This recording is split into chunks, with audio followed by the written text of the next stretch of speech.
जिस नगरी में स्वयं माया भी अपने नियम बदल देती है, जहां पाप अपने आप गल जाते हैं और जहां स्वयं महादेव को भी मोक्ष का मार्ग मिलता है, उस नगरी का नाम है काशी, वाराणसी।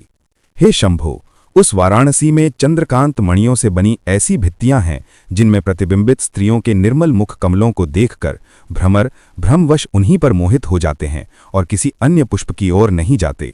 वहां भ्रमण अर्थात चक्कर केवल 2 ही स्थानों पर दिखाई देता है, सम्मोहन लेखन से पराजित पुरुषों में और जल क्रीड़ा के लिए बावलियों में एकत्र स्त्रियों में। इसके अतिरिक्त वहां किसी को भी चक्कर का रोग नहीं होता। वहां पाश केवल जुए के पासों में होते हैं, जीव किसी बंधन में नहीं डाले जाते। पराक्रम केवल प्रेम के क्षणों में दिखाई देता है, किसी हिंसा या आवेग में नहीं। वहां पाश ग्रंथि केवल हाथियों की रस्सियों में होती है, मनुष्यों के जीवन में नहीं। दान क्षेद केवल मदमस्त हाथियों की धाराओं में होता है और दान की परंपरा कभी नहीं टूटती। मान और मद केवल नर हाथियों के यौवन में होते हैं, मनुष्यों के हृदय में नहीं। उस नगरी में रात्रि केवल उल्लुओं को प्रिय है, मनुष्य दोषों का प्रेमी नहीं। तारे आकाश में ही अकुलीन हैं, वहां का कोई मनुष्य अकुलीन नहीं। गद्य में ही छंद टूटते हैं, चरित्र कहीं नहीं टूटते। हे महादेव, उस काशी की विलासिनियां भी आपके समान हैं। वे भस्म या धन की लुब्धा हैं, भुजंगों या प्रियतमों से परिवारित हैं और चंद्रमा से भूषित देह वाली हैं।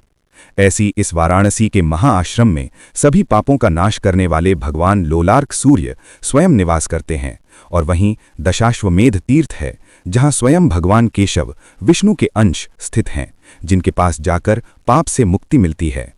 गरुड़ ध्वज भगवान विष्णु के ये वचन सुनकर वृषध्वज महादेव ने उन्हें मस्तक झुकाकर प्रणाम किया और गरुड़ के समान तीव्र वेग से पाप विमोचन के लिए वाराणसी की ओर प्रस्थान किया।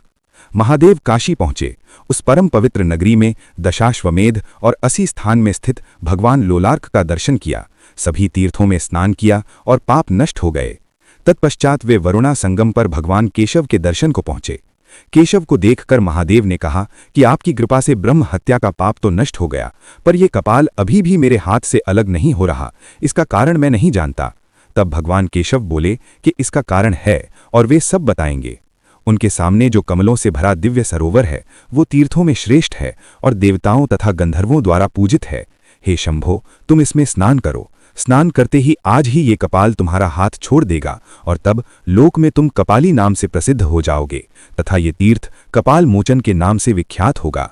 भगवान केशव के आदेश पर महेश्वर ने वेद विधि से उस तीर्थ में स्नान किया और स्नान करते ही त्रिपुरांतक के हाथ से वो कपाल स्वयं गिर पड़ा और भगवत प्रसाद से वो स्थान कपाल मोचन तीर्थ कहलाया, जहां स्वयं महादेव को भी मोक्ष का मार्ग प्राप्त हुआ।